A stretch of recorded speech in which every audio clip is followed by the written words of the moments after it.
하나님 말씀 함께 봅니다. 하나님 말씀 출애굽기 34장 29절부터 35절까지입니다. 하나님 말씀 출애굽기 34장 29절부터 우리 한 절씩 교독해 봅니다. 제가 29절 말씀, 여러분들이 30절, 제가 29절 말씀 먼저 봉독해 올립니다. 모세가 그 증거의 두 판을 모세의 손에 들고 시내산에서 내려오니 그 산에서 내려올 때에 모세는 자기가 여호와와 말하였으므로 말미암아 얼굴 피부에 광채가 나나 깨닫지 못하였더라.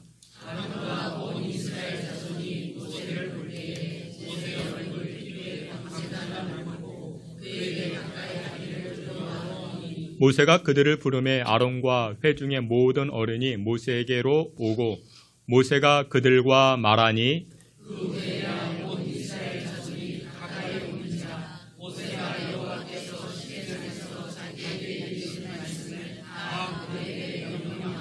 모세가 그들에게 말하기를 마치고 수건으로 자기 얼굴을 가렸더라.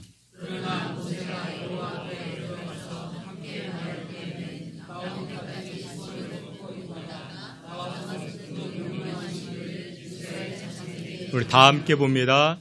이스라엘 자손이 모세의 얼굴에 광채를 보므로 모세가 여호와께 말하러 들어가기까지 다시 수건으로 자기 얼굴을 가렸더라. 아멘. 이 시간에 임마누엘 찬양대 통해서 하나님께 영광 돌리겠습니다.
기도합니다. 하나님 아버지, 오늘도 저희들이 하나님의 거룩한 말씀, 생명의 말씀, 능력과 위로의 말씀 앞에 섭니다. 말씀 듣는 귀가 열려지게 하시고 또 하나님의 말씀을 들을 때마다 깨달아지게 하시고 우리의 마음판에 잘 새겨지게 하사 30배, 60배, 100배의 열매를 거둬들이는 믿음의 용장들 되게 하여 주시옵소서. 예수님의 이름으로 기도하옵나이다. 아멘. 예, 우리 오늘은 출애굽기 34장 말씀을 가지고 인생의 광채가 나게 하라 라는 제목으로 주님 주신 은혜 나누고자 합니다. 핸드폰을 자주 사용하다 보면 배터리가 소멸되어집니다. 건전지가 얼마 남지 않았다. 배터리 얼마 남지 않았다. 그러면 어떻게 해야 됩니까? 충전해야 됩니다. 아무리 좋은 핸드폰이라 할지라도 배터리가 없으면 무용지물이죠. 충전시키는 방법밖에 없습니다. 우리의 사람도 마찬가지입니다. 영적으로 육적으로 바닥이 날 때가 있습니다. 체력이 그렇고 또 우리 심신이 그럴 때가 있습니다. 그때 어떻게 됩니까? 하늘의 능력을 공급받지 아니하면 사탄 마귀의 조롱거리가 될 수밖에 없습니다. 그래서 우리는 시시때때로 능력의 하나님과 접촉하고 새 힘을 공급받아야 되는 것입니다. 여러분들 모두가 영광의 하나님과 접촉하면 하늘의 광채가 임하게 되고 우리의 인생도 영광으로 채워지게 되는 줄 믿으시길 축원합니다. 여러분이 누구를 소개받았습니다. 누군가 여러분을 소개시켜 주었고 소개를 받았습니다. 그러면 그 상대를 볼 때 가장 먼저 어디를 보십니까? 어디를 봅니까? 종아리를 봅니까? 그런 건 없어요. 손등을 본다? 그런 건 없죠. 얼굴을 봅니다. 대부분의 사람들은 그 상대방의 얼굴을 봅니다.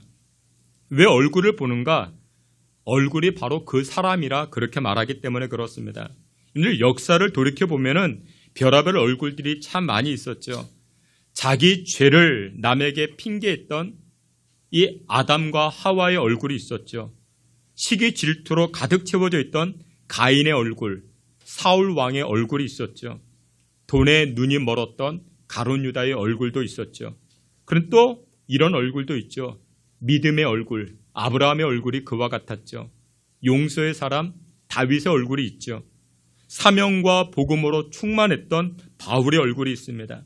사랑하시는 귀한 성도 여러분들, 오늘을 사는 여러분들의 얼굴은 과연 어떠십니까?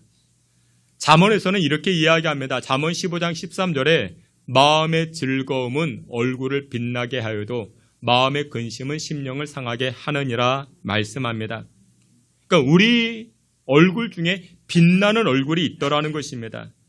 오늘 예배하는 여러분들의 얼굴이 이와 같이 광채가 나시기를 주의 이름으로 축원합니다. 오늘 성경 말씀에 모세가 시내산에 올라가 금식하며 40일을 하나님과 대면하여 있다가 그리고 나서 10계명을 받아서 내려오는 장면이 오늘 본문에 등장합니다. 그런데 모세가 하나님을 대면했고 말씀을 받아 내려오자 이스라엘 백성들이 모세의 얼굴을 보고 어떻게 여기더라? 광채를 보았다라고 이야기합니다. 광채를 보았다. 출애굽기 34장 29절에 이렇게 이야기합니다. 모세가 그 증거의 두 판을 모세의 손에 들고 시내산을 내려오니 그 산에서 내려올 때에 모세는 자기가 여호와와 말하였으므로 말미암아 얼굴 피부에 광채가 났다라고 이야기합니다. 얼굴에 광채가 났다라고 이야기합니다. 여러분들 성경에서 얼굴이라는 표현을 쓸 때는 보통 세 가지 의미를 담아서 이 얼굴을 이야기를 합니다. 그러니까 얼굴, 어떨 때 성경에서 이 얼굴을 이야기할까? 용모에 관해서 이야기할 때 얼굴을 이야기를 합니다. 여러분들 육체적인 외모, 용모, 이것은 부모님에게 물려받는 외모이죠. 용모가 그렇습니다. 여러분들 용모는 DNA가 거의 관련이 깊습니다. 용모가 좋으면 보기에도 좋죠. 첫인상이 좋으면 여러분들 많은 유익을 가지게 됩니다. 여러분들 용모, 외모가 좋으면 인생 사는 것이 어떻습니까? 편합니다. 인생 사는 게 편합니다. 여러분들 미국 고급 식당에 가보면요, 이렇게 서빙을 해주는 사람들이 있잖아요. 고급 식당입니다. 고가의 식당입니다. 그 서빙해주는 사람들이 대부분 백인이라 말합니다. 백인이 서빙을 해줍니다. 근데 저렴한 식당이 있죠. 이 저렴한 식당을 가보면 서빙을 해주는 사람이 히스패닉계 사람들입니다. 그런 사람들이 서빙을 해줍니다.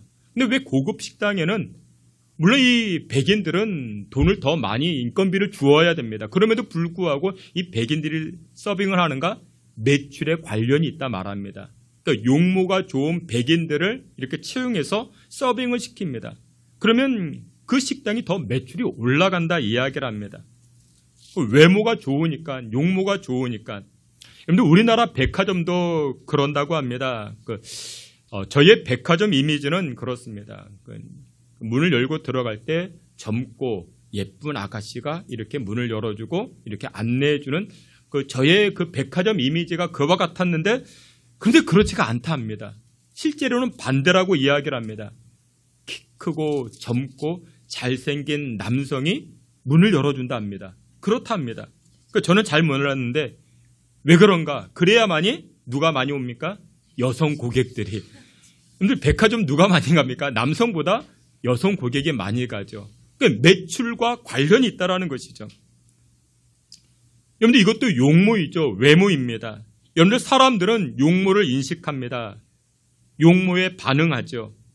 여러분들 외모를 무시할 수는 없죠. 근데 여러분들 이 외모나 용모에 또 너무 치우쳐도 아니 되겠죠.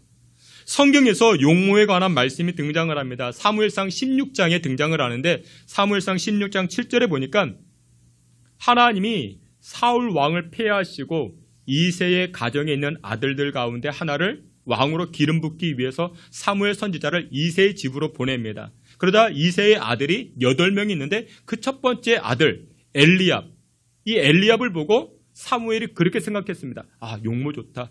키 훤칠하다. 잘생겼다. 그래서 이 첫째 아들에게 기름을 부으려고 했는데 하나님 뭐라고 말씀하십니까? 여기 7절에 이렇게 이야기합니다. 앞에 있는 말씀 다 함께 봅니다.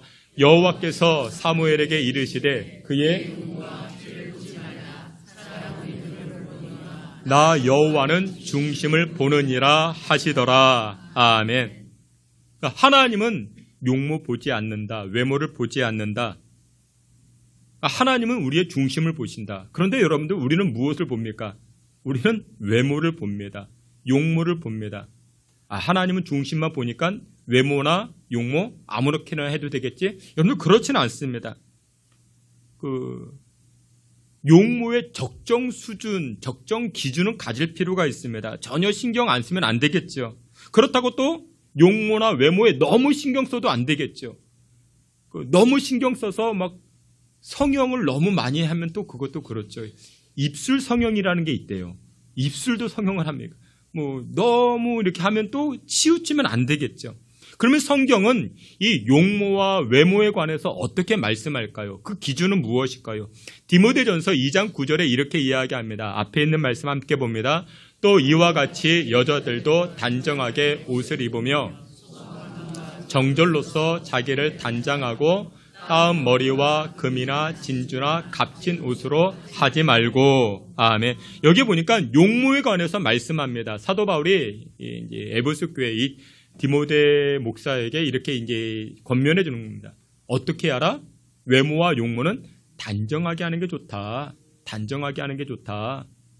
너무 이렇게 치장하지 말고 여기 보니까 금이나 진주나 값진 옷으로 하지 말고 그거 다 갖다 버리시고 교회 앞에다 버리시고 그러니까 단정하게 알아. 여러분들 외모나 용모는 단정하게 하는 게 좋습니다. 머리도 단정하게, 눈썹도 단정하게, 화장도 단정하게 하는 게 좋습니다.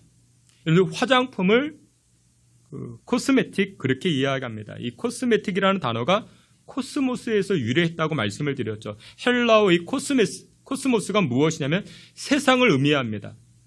근데 이 세상이 그냥 어떤 세상이냐? 어지러운 세상이 아니고 정돈된 세상을 이해합니다.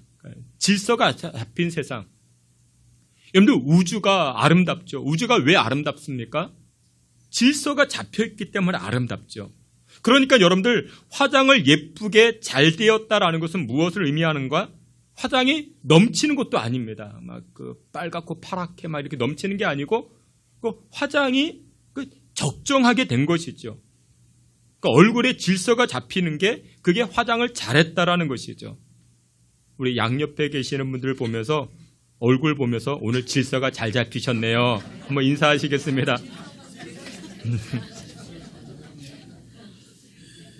이게 첫 번째 얼굴에서 성경에서 말하는 얼굴에 관한 용모, 외모이고 두 번째는 무엇이냐? 표정입니다. 그러니까 성경에서 이 얼굴을 이야기할 때 표정으로서 말씀할 때가 있습니다. 여러분들 사람들은 피부 근육에 따라 가지고 그 표정이 7,000가지가 넘는다 합니다. 그런 말이 있습니다. 표정은 과거의 축적이라 그런 말이 있습니다. 링컨이 그런 말을 했죠. 자신의 나이 40이 되면 자신의 얼굴에 어떻게 해야 된다? 책임져야 된다. 그러니까 표정을 보면 그 사람이 어떻게 살아왔는지를 알 수 있다는 것이죠. 매일 근심, 염려, 화, 분노 그런 것으로 가득 채워진 사람은 어떻게 해요? 얼굴에 드러난다라는 것이죠. 근데 그런 사람들도 어떻게 해요? 성령 충만하고 은혜 받으면 또 표정이 어떻게 해요? 표정이 또 달라지죠. 오랜만에 친구를 만났어요. 친구가 그런 이야기를 합니다. 야, 너 어디 성형했냐? 너 어느 병원 다니냐? 아니, 나 그런 거 못한다. 나 그런 거 시술도 안 해봤다. 다만 내가 다니긴 다녀. 어디 다녀? 교회 다녀. 예배 나와서 은혜 받고 성령 충만하다 보니까 뭐가 달라진 거예요? 표정이 달라지는 겁니다. 여러분, 표정은 달라질 수가 있습니다. 여러분, 레오나르도 다빈치의 최후의 만찬이라는 그림이 있죠. 그런데 원래 이 그림은요, 캔버스에다가 그린 그림이 아닙니다. 그러니까 이 다빈치가 밀라노에 있는 어느 수도원 식당에다가 벽화로 그린 그림입니다. 그러니까 우리 수도사들이 밥 먹을 때 맛있게 먹으라고 이렇게 그림 보면서 예수님도 밥 먹으면서 이렇게 했으니까 맛있게 먹으라. 그래서 이제 벽화로 그린 그림인데, 근데 이 그림이 몇 년 동안 그린 그림인지 아십니까? 3년 가까이 됩니다. 2년 9개월. 그러니까 굉장히 그림 하나를 굉장히 오랜 시간 동안 그림을 그렸죠. 근데 여러분들 여기에는 12명의 제자가 있고 예수님이 있잖아요. 아무나 막 그릴 수 있을까요? 이 다빈치가 생각할 때 예수님 얼굴에 모델이 필요하겠다. 제자들의 얼굴에 모델이 필요하겠다. 고민하다가 예수님의 얼굴의 모델을 누구로 선택했는가? 자신의 후배 가운데 어느 한 청년이 있었는데 성품이 온화하고 순수하게 생겼던 그 청년, 야, 네가 딱이다. 그래서 그 청년 얼굴을 예수님의 모델로 삼아가지고 얼굴을 그리기 시작합니다. 그럼 맨 중앙에, 정중앙에 예수님의 얼굴을 그려놓고 이 12명의 제자들을 다 그리는 거예요. 마지막 제자가 남았어요. 누가 남았을까요? 가룟 유다. 이 유다의 얼굴을 그려야 됩니다. 근데 유다의 얼굴을 어떻게 그려야 되겠습니까? 유다가 예수님을 배반한 그 배신의 아이콘인데 어떻게 그릴까? 주변에 찾아봐도 없는 거예요. 누군가가 그렇게 이야기합니다. 야, 감옥에 한번 가봐라. 감옥엔 범죄자들이 많이 있으니까 거기에 얘기를 들어보니까 또 일리가 있어요. 이 가룟 유다도 예수님을 배신했죠. 은 30에 예수님 팔아버렸죠. 그래서 감옥을 갔습니다. 감옥을 찾아갔습니다. 여기저기 둘러보다가 어떤 한 사람을 보게 되었는데 정말 그 얼굴이 흉악범입니다. 정말 그 얼굴이 흉악범이에요. 야, 잘됐다. 저 사람이다. 딱이다. 그래서 그 사람을 데려다가 이 가룟 유다 모델 삼아가지고 그림을 그리는데, 근데 그 사람이 이 다빈치에게 이렇게 묻더랍니다. 선생님, 저 모르겠습니까? 저 모르겠습니까? 모르겠다. 누구냐?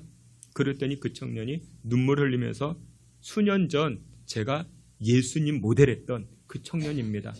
그 청년입니다. 근데 이 청년이 그때는 정말 온화한 얼굴을 가지고 있는데 예수님 떠나고 교회 떠나고 예배 떠나다 보니까 그 얼굴이 세상과 가까이 지내보니까 표정이 완전 달라졌다라는 것이죠. 여러분들 주변에도 그런 사람들이 있습니다. 제 주변에도 그런 사람이 있습니다. 정말 예전엔 안 그랬는데 정말 어느 순간 보니까 얼굴이 완전 달라졌습니다. 얼굴이 정말 이상해졌습니다.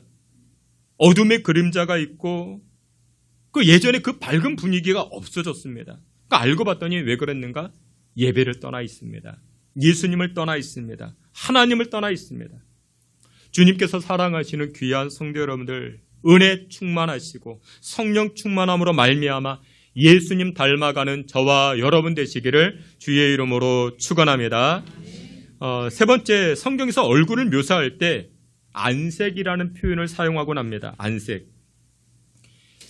영어로는 이 표현이 없는 것 같습니다. 여러분들 이 안색은 심리적인 상태 그리고 영적인 상태를 이야기를 합니다. 성경에도 안색이 등장을 하는데 처음으로 등장했던 이 안색이라는 단어가 어디에? 가인과 아벨 사건에 등장하게 됩니다.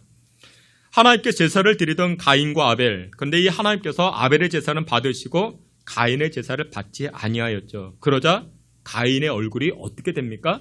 여기 보니까 창세기 4장 5절에 이렇게 말씀합니다. 함께 봅니다. 가인과 그의 제물은 받지 아니하신지라. 아멘. 하나님께서 자신의 예배를 받지 아니하자 이 가인의 얼굴이 변했습니다. 안색이 변했다라고 이야기를 합니다.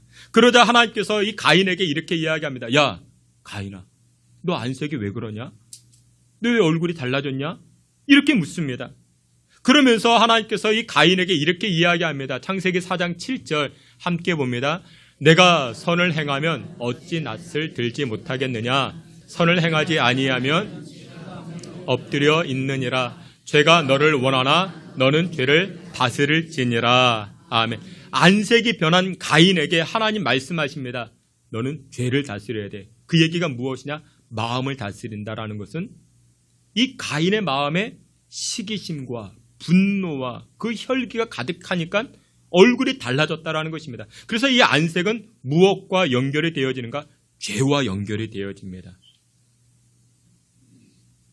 여러분들, 안색이라는 것은 우리의 심리적 상태를 넘어서 영적인 상태와 관련이 있다라는 것이죠.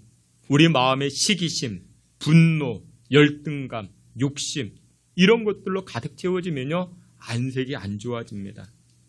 얼굴이 어두워집니다. 그늘이 져 있습니다. 근데 여러분들, 반대인 사람도 있습니다. 오늘 본문에 등장하는 출애굽기 34장에 등장하는 이 모세의 얼굴이었죠. 이 모세의 얼굴에는 무엇이 나타납니까? 광채가 나타나고 있습니다.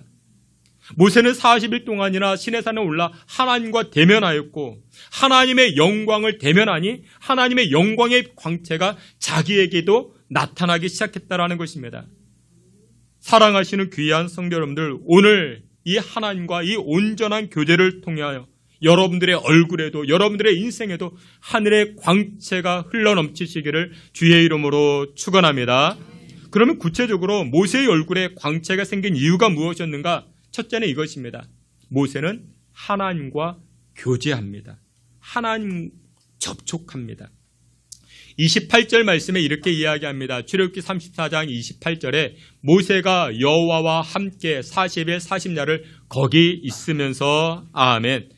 그러니까 모세는 40일 동안이나 하나님과 접촉하고 하나님을 만납니다. 여러분들 그런 말들 하죠. 부부가 오래 같이 살면 부부가 닮아간대요. 부부의 얼굴이 닮아간대요. 그러니까 함께 오래 지내다 보니까 닮아가는 것이죠. 여러분들 부부만 닮아갑니까? 여러분들 교회 목사님과 성도들이 또 닮아갑니다. 정말 신기하죠. 닮아갑니다.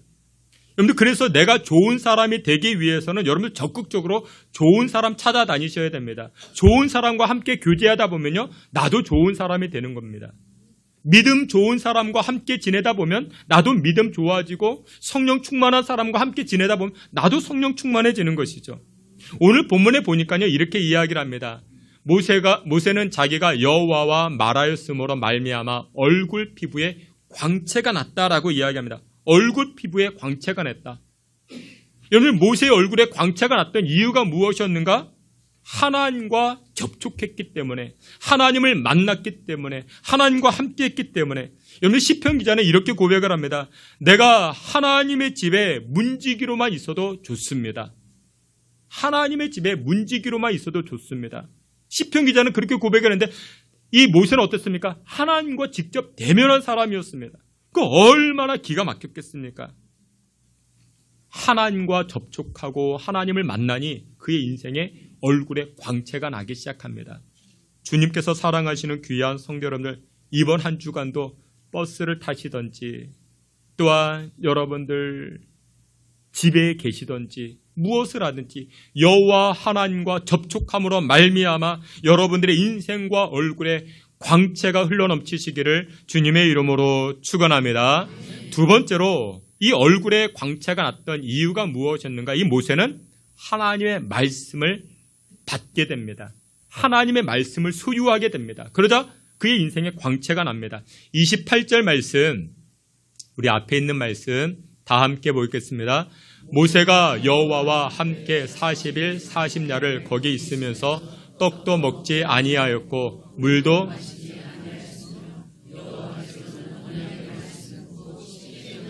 그 판들에 기록하셨더라. 아멘.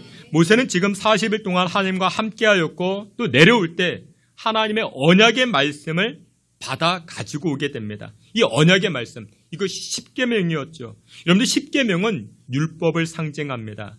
그래서 십계명을 받아온 이 모세는 율법의 대명사가 됩니다.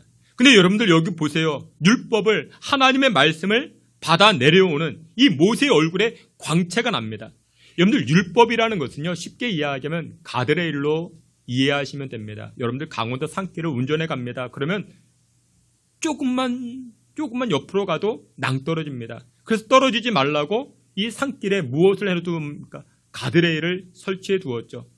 여러분들 이 가드레일을 넘어가면 생명이 위태롭게 됩니다. 큰 사고가 나죠. 여러분들 율법이 그와 같다라는 것이죠. 율법을 넘어가면은 생명을 잃게 되는 것입니다. 큰 사고로 이어지게 되는 것입니다. 그 율법은 가드레일 역할을 하게 됩니다. 마찬가지로 생명을 보존하기 위해서는 이 가드레일 역할, 이 율법이 필요합니다. 근데 이와 같은 율법, 하나님의 말씀을 받아 내려온 모세의 얼굴에 무엇이? 광채가 임하더라.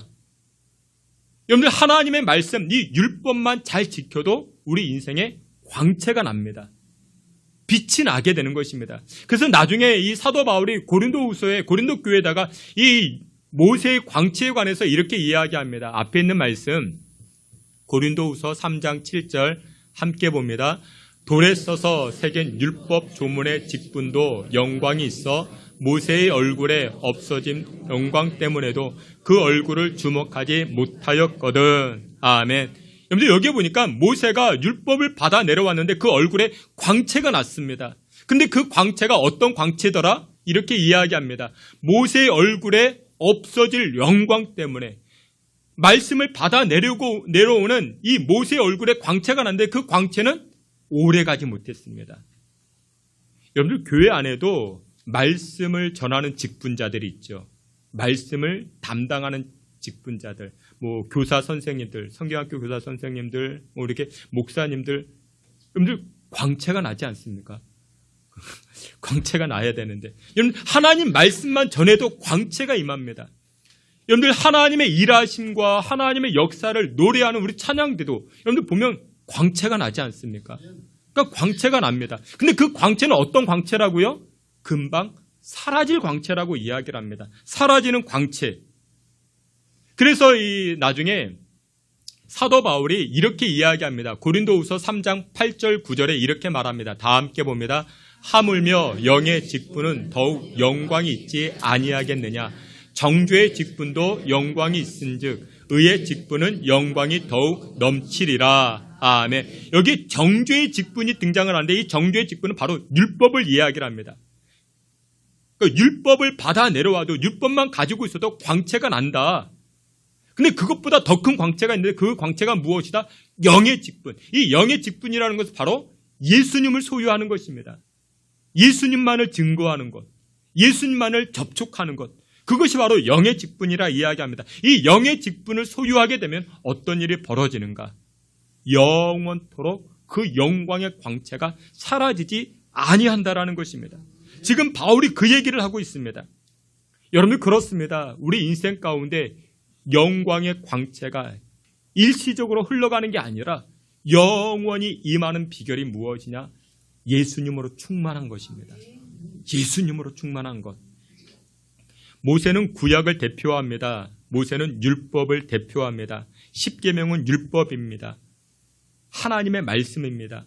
여러분들 말씀만 가지고 다녀도 여러분들 저 사람 거룩한 사람인가 보네, 경건한 사람이네, 이렇게 여겨주지 않습니까? 근데 그 광채는 금방 사라지죠. 사라집니다.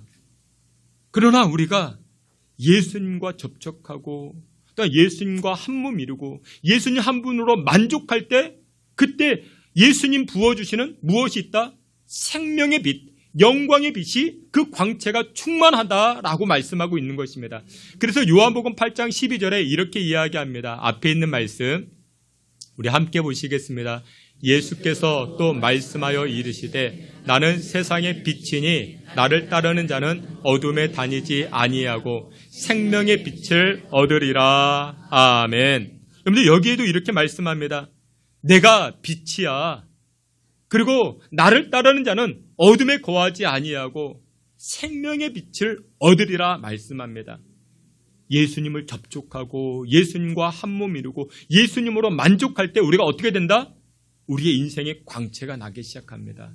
우리의 얼굴에 광채가 나기 시작합니다.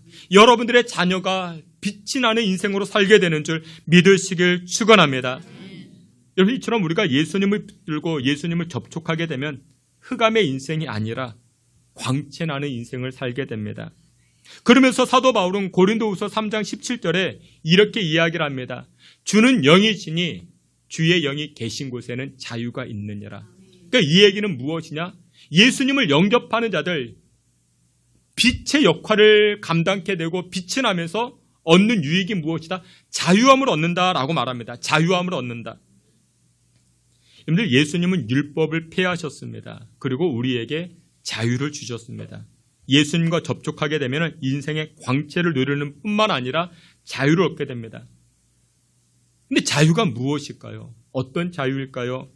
첫 번째, 죄로부터 자유겠죠. 죄가 나를 짓누릅니다. 죄책감, 정죄감 이런 것들로부터 우리는 자유함을 누리게 됩니다. 또한 두 번째, 우리는 조건으로부터 자유함을 얻게 됩니다. 집착에서 자유함을 얻게 됩니다. 여러분들 예수님과 접촉하게 되면은 예수님과 하나됨으로 말미암아 우리는 자유를 누리게 됩니다. 그래서 사도 바울은 빌립보서 4장 12절에 그렇게 이야기하죠. 내가 가난하든지 내가 부자가 되든지 나는 어디에 있든지 나는 다 일체에 거할 수 있는 비결을 배웠다. 그 얘기는 무엇이냐? 나는 자유한다. 내가 시골에 살든지 내가 서울에 살든지 내가 가난해졌든지 내가 부자가 됐든지 나는 자유한다. 자유한다라는 것입니다. 왜냐? 바울은요 예수님 한 분만으로 만족했기 때문에 순간순간마다 예수님과 접촉했기 때문에 그의 인생은 자유함을 누리고 그의 인생은 광채가 나기 시작했다라는 것이죠. 주님께서 사랑하시는 귀한 성도 여러분들, 여러분들의 삶이, 여러분들의 인생이, 여러분들의 자녀가 인생에서 자유함을 누리고 또한 그 인생에서 광채나는 인생이 되기를 원하십니까? 그러면 예수님 한 분만으로 만족하는 것입니다. 예수님과 접촉하는 것입니다. 여러분들 요즘도 그러는지 모르겠지만 옛날 우리 초등학교 때 그 운동회를 하게 되면은 그 운동회 때 꼭 모자 쓰고 했죠. 그 파란 모자, 하얀 모자. 요즘도 하는가 모르겠는데 천군 이겨라, 백군 이겨라 막 이렇게 막 응원하잖아요. 그 응원가 가운데 이런 응원가가 있었습니다. 이 세상에 천군 없으면 무슨 재미로 해가 떠도 천군, 달이 떠도 천군, 천군이 최고야. 뭐 그런 거 기억나시죠? 다 기억나잖아요. 그죠? 요즘 초등학교는 안 하는 것 같아요. 이 파란 모자 쓰고 막 그렇게 했는데 여러분들 이 응원가가 절대 믿음 아니겠습니까? 절대 믿음. 해가 떠도 천군, 달이 떠도 천군. 환경이 달라져도 변함없이 나는 천군이래요. 그 얼마나 기가 막힌 그런 고백입니까? 여러분들은 천군인가요? 백군인가요? 저는 천군입니다. 푸를 청이 아니고 하늘천, 하늘의 군사. 해가 떠도 천군, 달이 떠도 천군. 하나님이 최고야. 그럼 뭐가 나와요? 아멘이 나와야 되는데, 아멘 나와야 되는데, 아니야. 백군이 최고야. 뭐 꼭 그런 사람들 있죠. 우리 응원할 때. 우리가 그런, 여러분 하다못해 초등학교 응원가만 해도 환경 변함없이 믿음을 드러내고 있는데 여러분들 우리가 예수님만을 접촉하면요 해가 떠도 달이 떠도 예수님 하면요 우리 인생에 광채가 난다고요. 근데 꼭 아니야 백분이 최고야. 그러면 여러분들 광채가 사라집니다. 세상도 조금 좋겠지, 사회도 조금 좋겠지. 주께서 사랑하시는 귀한 성도 여러분들, 환경과 상황에 흔들리는 것이 아니라 예수님만 접촉함으로 말미암아 인생의 광채, 생활의 광채, 삶의 광채를 누리며 살아가는 저와 여러분 되시기를 주님의 이름으로 축원합니다. 말씀의 결론을 맺도록 하겠습니다. 우리는 매일매일 접촉해야 됩니다. 누구와? 생명의 빛 대신 예수님과 접촉해야 됩니다. 아니면 어둠이 물러옵니다. 어둠이 다가옵니다. 주께서 사랑하시는 귀한 성도 여러분들, 생명의 빛 대신 예수님과 접촉함으로 말미암아 인생의 광채가, 자녀들에게 광채가, 또한 생활의 광채를 누리며 살아가는 저와 여러분 다 되시기를 주의 이름으로 축원합니다. 아멘. 하나님 아버지, 우리 인생과 가정 가운데 하늘의 영광의 빛을 비춰주시고 예수 그리스도와 접촉함으로 말미암아 이 생명의 빛을 누리며 살아가는 주의 권속들 되게 하여 주시옵소서. 예수님의 이름으로 기도하옵나이다. 아멘.